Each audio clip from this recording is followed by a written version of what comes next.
So I'm Galadriel Brière. I'm really glad to be here with you to present the solutions that my team and I proposed for the Accelerate Rare Challenge, Task 1, which was about uncovering new phenotypes associated with rare diseases. And so this was really a teamwork made with Cécile Bust, Morgane Thérézol, and Anaïs Baudot from the Marseille Medical Genetics. So this lab is focused actually on rare diseases. So we were really glad to have access to new rare disease data and to be able to participate in the challenge. And on behalf of my team, I really want to thank the organizers to provide us with such opportunity. So as bioinformaticians today, we are often immersed in a sea of biomedical data. We are able to access a lot of omics data measured on big patient cohorts. We have medical images, medical records, and so on. And we were able to take benefit from all this data using machine learning approaches that are able to navigate such big data and find new knowledge to be able to study human diseases.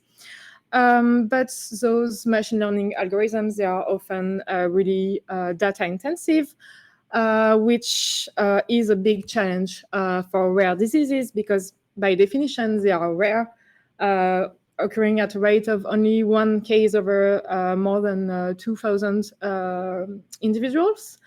But taken together, there's about 10,000 rare diseases. They reach a cumulative prevalence that is much higher, that can be up to 6%. So moreover, those rare diseases, they are often not really understood yet. We lack their genetic etiology, which makes them even more important for us to be able to study these diseases. And so typically for rare diseases, we won't have access to big data, but fat data, which means that we still will have a huge number of features to deal with, but only a very limited number of patients, even 2 or 3 sometimes patients. So those machine learning approaches that are really data intensive, we cannot use them to study rare diseases. And so we really need to develop new strategies that are able to work with a really limited number of samples to be able to study those diseases. And in the team, we are quite convinced that networks are a good way to deal with such challenges. Networks are basically a set of nodes and edges.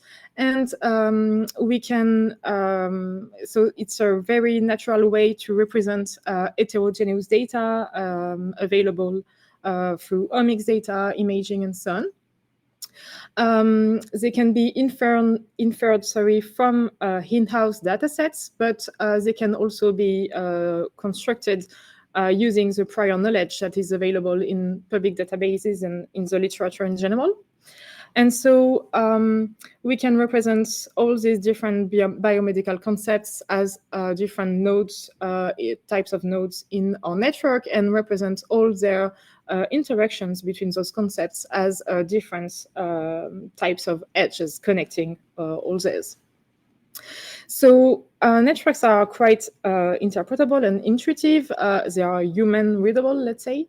And on top of that, we are able to use the powerful toolbox of graph theory, which allows us to perform a lot of different kind of analysis on networks.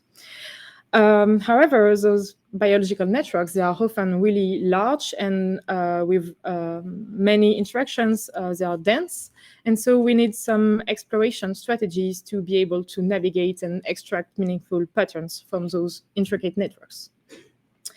And so a good way to explore such networks is random walk with restarts, which is, the concept is really simple. So you have to define one or several seed nodes, which will be your node of interest. And then you will instantiate a random walker that will navigate the network for a certain number of iterations.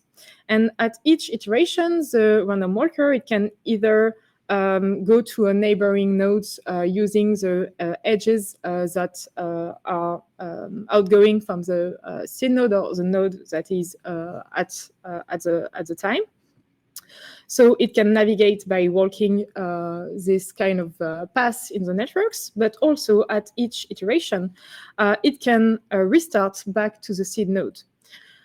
And you can think of it as a heat diffusion process. So your seed node is a node that is hot, and the heat will diffuse to the other nodes of the networks. And obviously, the nodes that are really close to the seed node will be hotter than the nodes that are far away.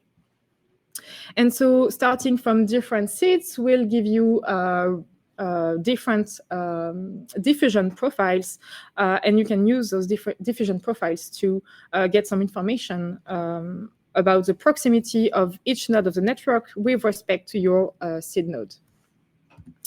So we contributed in this field with so Anthony Battista, who was at the time a PhD student and is now in postdoc. And so he developed an algorithm that is called multi-X-rank that is able to navigate what we call multi-layer networks. So networks in which we can represent different types of nodes. So for instance, let's say this can be genes. For in each layer of the gene multiplex, we can have, for instance, PPI interaction, co-expression, and so on. And we can also represent other kind of concepts, such as diseases or phenotypes, for instance. And we can link nodes from different types using bipartite interactions. Like, for instance, we know that this gene is causal to this disease. And so multi-X-rank is all about navigating such kind of multi-layer networks with random walk-over restarts. And so we applied this strategy for the first task of the Accelerate Rare Challenge. So we had access to data sets that look like this one. So we had different patients diagnosed with several diseases, and then multiple phenotypes that have been obtained for those patients. So either presence of absence of a specific symptom, or we also had some scored phenotypes. And so we can represent this tabular data as a network, and we did. So we represented rare X disease patients and rare X phenotypes as nodes in the networks, and we just connected patients that are diagnosed to a specific disease, and also the different phenotypes that are included in this data. Obviously, to know if those phenotypes are considered novel, we have to compare them with some prior knowledge that we can get into the public databases. And so we constructed a second layer that considers this prior knowledge. So from the OrphaNet database, we got rare disease and we represented them as nodes, and we put some edges between disease that share at least a common causative gene. The idea here was to bring similar disease closer together in the network. And then using the HUM module from OrphaNet and the human phenotype ontology, we were able to link each rare disease to their known associated phenotypes. And then we have the full HPO ontology also in this layer. Finally, we connected the two layers using the mappings that were available between the rare X diseases and the OrphaNet diseases. So for the diseases which had a correspondence in the two layers, we just connected them with bipartite interactions. So the idea was to use multi-X-rank starting from each rare X disease as a seed. And so, for instance, starting from this seed, the random walk can diffuse to rare X phenotypes using this kind of path, but also to OrphaNet diseases and known associated phenotypes from the HPO ontology. So we did that for every Rarick's disease iteratively, and in fact, we end up scoring Rarick's phenotypes and HPO phenotypes, and we can just obtain 2 lists of prioritized phenotypes for each layer. So for instance, here for the SID Rarick's disease for H leukodystrophy, we obtained here top phenotypes as they were observed in the Rarick's datasets, and we can compare them to the list of rank phenotypes prioritized for the prior knowledge layer. And so we just need to compare those 2 lists to see if some specific phenotypes here appears top ranked, but not in the prior knowledge layer. And so because we had no mapping between phenotypes from Rarick's and phenotypes from HPO, we had to do this by hand, which was a bit difficult because we are not clinicians. So I'm sorry if we misinterpreted some phenotypes. But for instance, here, we can see that we have top prioritized by a multi-X rank in the Rarick's layer. We have nearsightedness, which we can link to the myopia phenotype that is also top prioritized in the prior knowledge layer. And so we did that for all phenotypes we have on those 2 lists. And what we identified is 3 phenotypes that might be associated for H leukodystrophy based on the Rarick's datasets, but that is not recognized currently in the rare disease knowledge base. And so we identify, for instance, osteoporosis, intellectual disability, and abnormal bladder as potential new phenotypes associated to this disease. So to conclude, we really think that networks are a great tool to be able to integrate different types of information, whether they be extracted from in-house datasets or from prior knowledge databases. And here, when applying multi-X rank, all these different types of informations were taken into account jointly, which is a real strength to be able to integrate such diverse data. And also, the results are completely interpretable. There are no black box because we can just extract the subnetworks that underlie some prioritization made by multi-X rank. Also, the process is really computationally efficient, and runnable query restart can run in only a few seconds. However, here we had some issues with data interoperability, like, for instance, mapping Rarick's phenotypes to HPO phenotypes, and we had to make the connections by hand, which maybe is not the best option. Some mapping would have been great at this step, but still we were able to perform the task, so we are quite happy. If you are interested in running this analysis, you can go check our GitHub, where we made the code available in Jupyter Notebooks. And if you are interested in other uses of random query restart on biological multilayer networks, you can check our latest preprints that aim to illustrate the versatility of multi-X rank in performing various tasks. Thank you very much to you all. A big thanks to my teammates, Anaïs, Morgan, and Cécile, who worked with me on this project. And a big thanks to the organizers of the challenge again.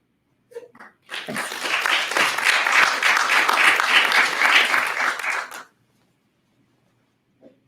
Questions? Yeah, I really love this about the networks. So what is the advantage that you get by restarting it? Did it really improve? Yeah, because sorry, when you restart, you kind of put back some heat onto your seed, so that the random walker knows that, like, the scores will be impacted by this restart probability, and so you will get even hotter nodes on the neighborhood of your seed nodes. If you don't restart, your heat won't keep diffusing onto your network. And then the other, I got two more. Like, were you able to weight it? Yeah. Networks and yeah. So when you go from one layer to the other, were you weighting differently if you're within the same layer than when the So- probability of going to the next layer? So actually, here you have all the parameters that are used in multi-X-rank. So you will need some.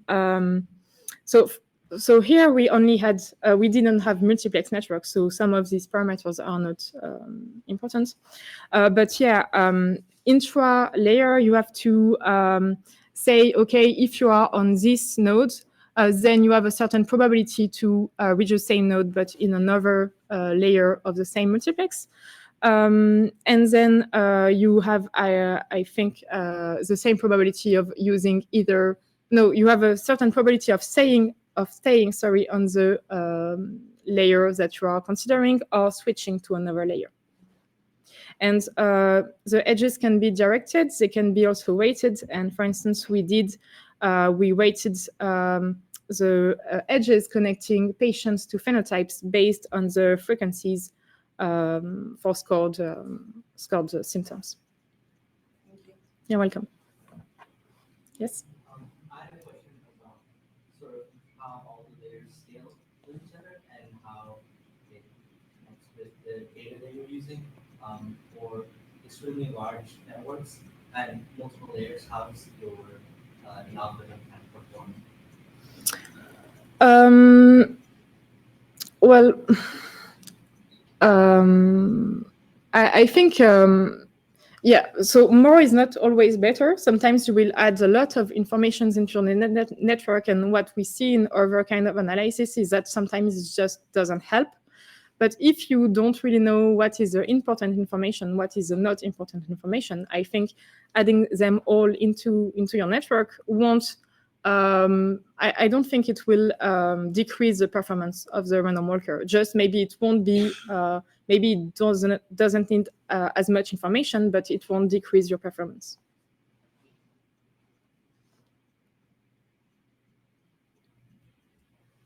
Other questions? So I guess one question I had, I love the idea of the random walking and modeling everything as graphs. I think you can solve so many problems with graph theory. The restart probability, is that something that has to be tuned for the graph network? Yeah, you can tune it. It will affect how far your heat will diffuse in the network. Mhm. If you restart more often, obviously your heat will be more condensed around your seed node or not. And also, so in this setting, we only used one seed each time because we were focusing on each rare X disease individually.